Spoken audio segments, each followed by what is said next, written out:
Hello friends, नमस्कार। मैं नितेश आप सभी का अपने चैनल पर स्वागत करता हूं। फ्रेंड्स, आज हम लोग सरफेसी एक्ट के बारे में जानेंगे। बहुत ही कम समय में मैं आपको ये एक्ट के बारे में बहुत आसान शब्दों में समझा दूंगा। क्या है सरफेसी एक्ट, इसको क्यों लाया गया, इसमें बैंक और फाइनेंशियल इंस्टीट्यूशन को क्या फ़ायदा हुआ, इन्हीं सारी बातों पर चर्चा करेंगे। तो सबसे पहले आइए जानते हैं कि सरफेसी एक्ट का फुल फॉर्म क्या हुआ। तो सरफेसी एक्ट का जो फुल फॉर्म होता है वो होता है the securitisation and reconstruction of financial asset and enforcement of security interest act 2002। इसे पार्लियामेंट के द्वारा 2002 में इनेक्ट किया गया। इसको इनेक्ट करने का जो मुख्य वजह था वो नरसिम्हन कमेटी 1 और 2 के सिफारिश पर, क्योंकि बैंकों में एनपीए लगातार बढ़ रहा था और जो बैंक सिक्योर्ड लोन करती थी उसमें ये होता था, जब वो सिक्योरिटी को सेल करने या उस नीलामी करने जाती थी तो कस्टमर लोकल कोर्ट के माध्यम से उस पर स्टे लगवा देता था। इस कारण से बैंक अपनी ड्यू को रिकवर करने में असफल हो जाती थी। तो इन्हीं सब समस्याओं को देखते हुए 2002 में पार्लियामेंट ने सरफेसी एक्ट 2002 लाया, इसको इनेक्ट किया। अब इसमें कुछ सर्टेन कंडीशंस हैं और ये कहाँ लागू होता है। तो इसमें सरफेसी एक्ट में सबसे पहला कंडीशन है कि मान लीजिए अगर किसी कस्टमर ने कोई लोन एनपीए किया तो उस कंडीशन में 60 डेज पहले एक नोटिस देना पड़ता है। साथ ही साथ इसमें कौन कौन से लोन कवर होते हैं, तो इसमें सिक्योर्ड लोन कवर होते हैं। एक बात आप यहाँ जान लें। और वैसे सिक्योर्ड लोन जिसका आउटस्टैंडिंग 1 लाख या उससे अधिक हो। अगर कोई सिक्योर्ड लोन है लेकिन अगर किसी व्यक्ति ने 80% अपना ड्यू चुका दिया है, 20% बाकी है, तो उस कंडीशन में भी जो है सरफेसी एक्ट नहीं लगेगा। एग्रीकल्चरल लोन पे सरफेसी एक्ट नहीं लगता है। और साथ ही साथ अनसिक्योर्ड लोन, जहाँ की बैंक बिना सिक्योरिटी के लोन करती है, उस पर भी सरफेसी एक्ट नहीं लगता है। तो ये सारे कंडीशन हैं जहाँ की सरफेसी एक्ट नहीं लगता है। अब सरफेसी एक्ट से बैंकों को क्या फ़ायदा हुआ, तो सरफेसी एक्ट में क्या करती है, कस्टमर जो है वो सीधा आप कोर्ट नहीं जा सकते।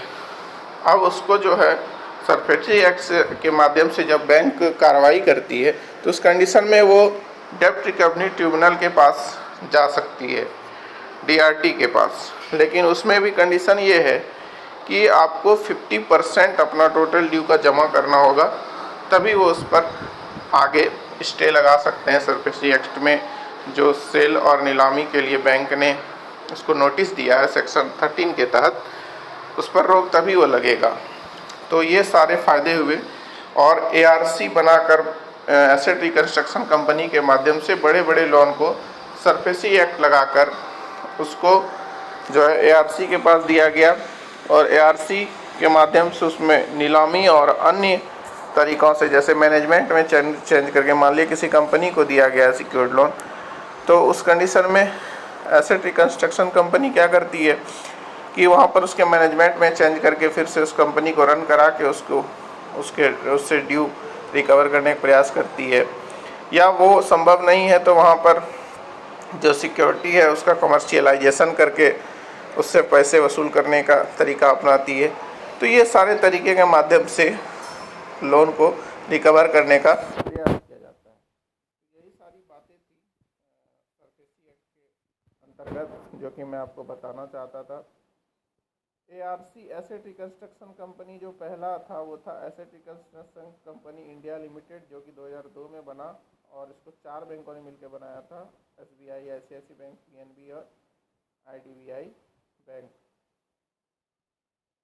इसके अंदर जो है सिक्योर्ड क्रेडिटर्स को ये राइट होता था कि वो सेक्शन 13 के अंतर्गत, सरफेसी एक्ट के सेक्शन 13 के अंतर्गत जो है कस्टमर पर कार्रवाई करे। अब सरफेसी एक्ट के अंदर कौन कौन से जो है लेंडर कवर है, तो ऑल टाइप्स ऑफ बैंक, जैसे public sector bank, private sector bank, foreign bank, operative bank, housing finance company, NBFC, ये सारे कवर होते हैं। एनबीएफसी के कंडीशन में ये है कि उनका जो एसेट साइज होता है वो 100 करोड़ या उससे ऊपर का हो और साथ ही साथ लोन जिसने दिया वो 20 लाख या उससे अधिक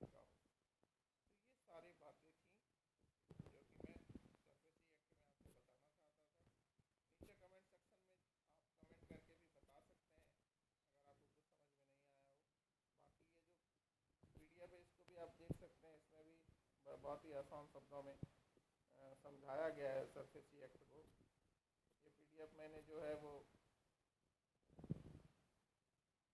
ऑनलाइन ही डाउनलोड किया है, तो इसमें भी आप पढ़ के समझ सकते हैं। बाकी मैंने बहुत ही आसान शब्दों में आपको सरफेसी एक्ट बताने का कोशिश किया। धन्यवाद।